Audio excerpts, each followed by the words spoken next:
Okay, here we go. Video. Alright, we have Tom Danielson. Check this out.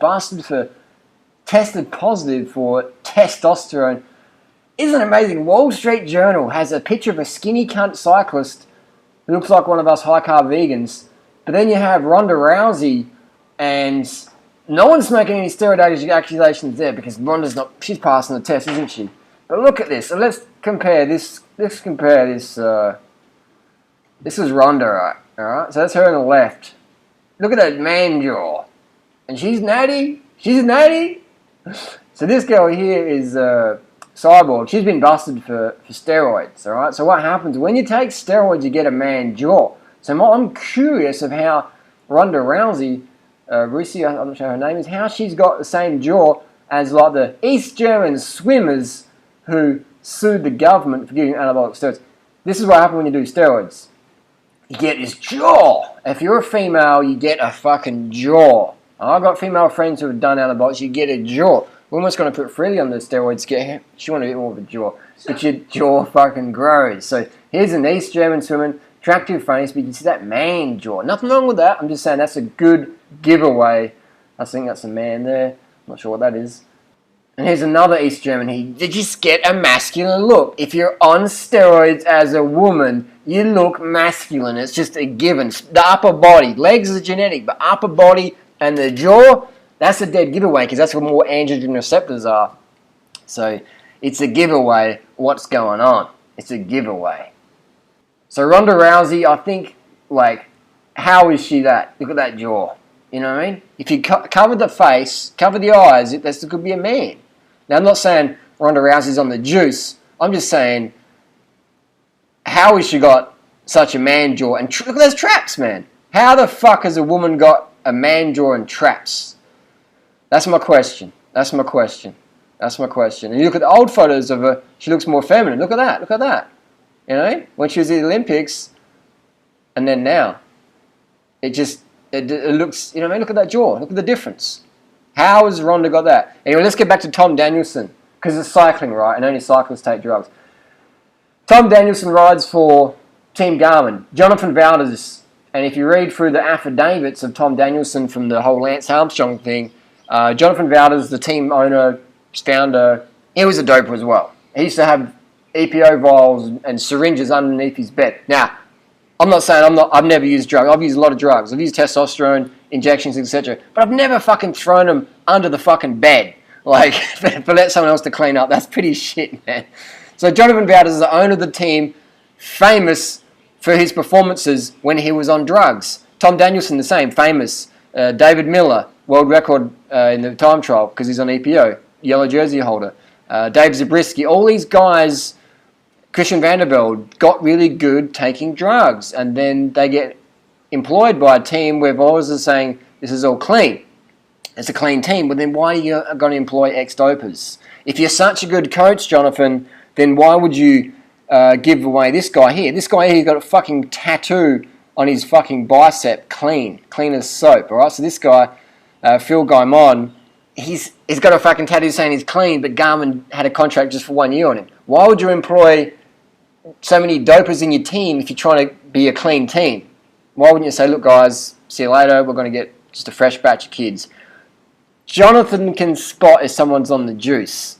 Once you've been on the juice and train with it, you can spot what's going on. So if Jonathan was such a good coach and mentor and trainer, which he should be given how fucking fit he was, given that he's used EPO since it was 1995 in his affidavit. Now, I'm not having a go at Jonathan. I've spoken to him before in 2001, friendly guy, and I definitely enjoy reading a lot of what he has to say. But he was taking shots at Lance Armstrong back in 2002 in Cycle Sport magazine. I remember reading that. But Jonathan had been on the juice as well. He wasn't exactly a teetotaler. He had the record up the Ventoux and the Dauphiné and the Mount Evans time trial. So he's doing EPO since 94, 95 when I was a fucking high school student. So Jonathan isn't the squeaky clean guy he used to pretend he was when he was taking shots at Lance. I'm not saying he's a good guy. I'm not saying he's a bad guy. I'm saying that I would like to get some coaching tips from him, definitely. But let's get back to it. If you're trying to have a clean team, Jonathan, why are you employing so many guys with a shady past? Why not get some clean kids on the block? Otherwise, you just, it's crazy. So why Phil Gaimon? He's no longer with Team Garmin. And they've got guys like Tom Danielson who've been busted before. and now they're busted again. And it's like, and anyway, Tom Daneilson has admitted to using human growth hormone in his affidavit there. You can read that, link it down below. Good stuff. It's interesting to read. I like the candid things, Michael Barry and all that, and Zabriskie. All these guys who plead totally clean, and then once they had to make an affidavit, they got pinged. So can you trust anyone? You can't trust anyone, man. It's a job. People want to keep their job, man. So they're not bad people. It's just they want to keep their job. So if you're fucking honest, man, you get fucking flamed. So people want to lie, keep their job, keep it going. The fans want winners. They don't care if you take drugs or not, really. If you get busted, they might fucking sizzle you, but otherwise. So that's my opinion on it. I think that we've got to look at other sports besides cycling. Doping happens in all sports. It's happening in the UFC. So I'm not saying Ronda's on the gear, but I'm just saying, how the fuck has she got that man jaw? But no one's really paying attention to that. Look at that. I mean, that's Google Images done a good job there. It is a crazy world. It's a crazy world. But hey, there's prize money. People want to win. You know, it's just how it is. We love it. It's the American way. Winners get paid. Winners get laid. And you got some skinny cyclist. Did he take testosterone? Here's the thing with testosterone. I don't understand it. You can legally take testosterone if you have a doctor's script for it and get a therapeutic use exemption form from your sporting federation. But testosterone, if you use testosterone patches, it clears your body very quickly. All right, use a testosterone patch for just a couple of hours, you're squeaky clean. It's easy to use. I don't understand how he got pinged. Another one to do would be buy a supplement. It's a bit hard for Tom because he's sponsored by a clean supplement company, but he could just say, I had a supplement, I was trying it out. What you do is you just spike it. You get whatever drug you've been using, put it in your supplement, mix it around a bit, and go, hey, look, this is what I've been taking. Can you guys test this for contamination? Maybe it's been contaminated. I didn't know about it. So then you send it off to the lab, and they're like, yeah, wow, it's got this and this. Oh, well, there you go. Hey, guys, I took this supplement, and then it's got this gear in it, so, this is why I test positive, so I didn't actually take nothing. And that's been used many, many times. I don't think it's going to apply in this case because people will know what's going on. But do I think Tom was on the juice? I mean, does it really fucking matter? Does it really fucking matter? The bigger question for me is if Jonathan is so militant about having a clean team, why isn't he employing kids who are obviously natty? You know, I know plenty of fucking natty riders out there.